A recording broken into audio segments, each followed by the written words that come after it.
niwapongeze sana. Mheshimiwa Mwenyekiti, mengi yameshaongelewa na vijana wenzangu, lakini kwa siku hii ya leo naomba nijikite kwenye mambo makuu mawili. Nikianza na swala la mikopo. Ni kweli serikali imejizatiti na imekuwa ikiendelea kutoa mikopo kwa vijana, lakini bado hatuwezi kutegemea mikopo tu. Najua ni ukweli mchungu, lakini lazima tuongee. Hatuwezi kutegemea mikopo tu katika kuwezesha vijana hao. Mikopo hii ili kijana aweze kunufaika katika kibiashara, ili kijana aweze kuwa na consistency katika biashara, ili kijana aweze kutanuka zaidi katika biashara, lazima tuwe na mfumo jumuishi wa ujasiriamali kwa vijana wetu wa taifa hili la Tanzania. Tunapozungumzia mfumo huo wa ujasiriamali, kwanza kabisa lazima tuwajengee uwezo, yani capacity building kwa vijana.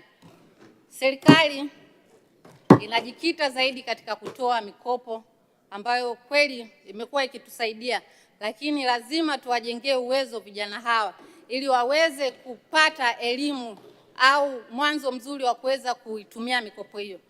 Nasemea hapa katika capacity building, nitajikita zaidi katika swala la elimu ndogo tu kama ya utunzaji wa fedha, lakini pia elimu ya kuweza kutambua kodi za serikali na jinsi ya kuanza mwanzo wa biashara.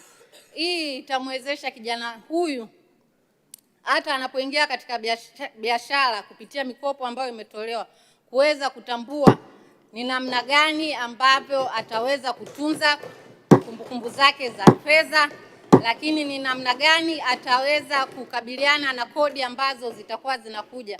Anakuwa na uelewa wa kodi hizo.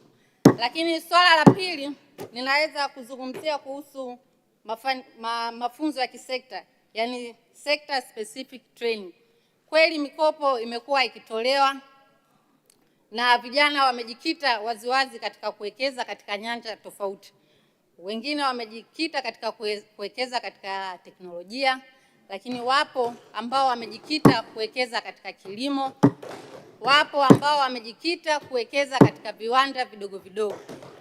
Kusema kuwachukua wote hao na kuwapa training siku moja ya ujumla ni uongo. Ni sasa tutakuwa tunatwanga maji kwenye kinu. Lazima tuwatafute maprofessional.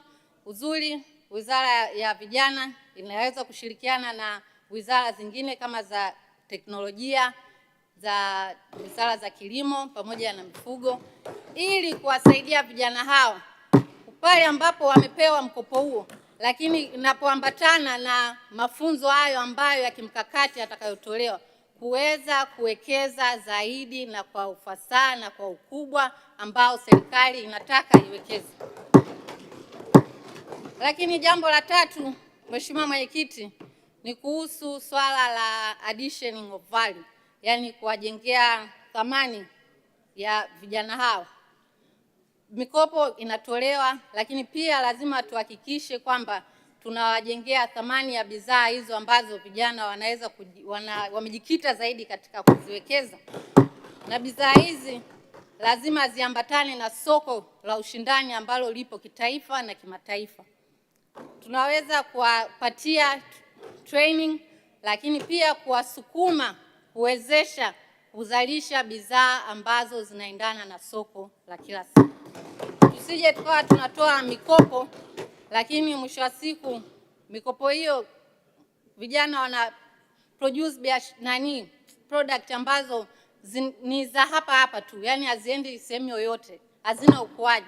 Kwa lazima tufuatilie na lazima tu intensify hii kwa ajili ya kusaidia kumpatia kipato kijana huyu. Lakini swala jingine ni kuhusu upatikanaji wa masoko. Ni kweli serikali imejikita katika kuendelea kutoa mikopo hiyo, lakini je, mmewatafutia soko vijana au ni ndo tunatoa mikopo na tunawaacha tu waendelee hang tu? Kwa swala hili lazima tuwatafutie masoko ya kimataifa na ya kitaifa pia. Cha kwanza utamjengea uwezo kijana huyo, Lakini jambo la pili, utamsaidia kwanza yeye mwenyewe aweze kuongeza kipato.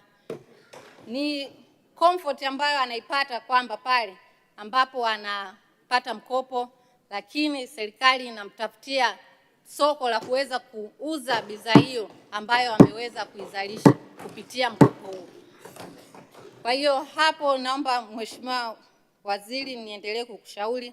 Lakini jambo la mwisho ambalo naweza nikashauri zaidi ni kuhusu kuanzisha maonyesho ya vijana, yaani Youth Expo. Serikali yetu imekuwa ikisifika kwa kuanzisha maonyesho ya biashara kama Sabasaba ambayo kiuhalisia yamekuwepo kwa miaka mingi, lakini pia kuna maonyesho ya wakulima Nane Nane. Kwa nini sasa isifike wakati na sisi tuwe na maonyesho yetu? Kwa kuwa tumetoa mikopo na tumewawezesha vijana hawa, database tunayo, kwa nini tusiwajengee kuwepo na maonyesho hayo ya vijana? Cha kwanza Mheshimiwa Jessica, muda wako umesha. Basi nimalizie. Naomba nimalizie Mheshimiwa. Malizia kwa kuunga mkono hoja. Nimalizie kwa kuunga mkono hoja. Asante. Asante sana.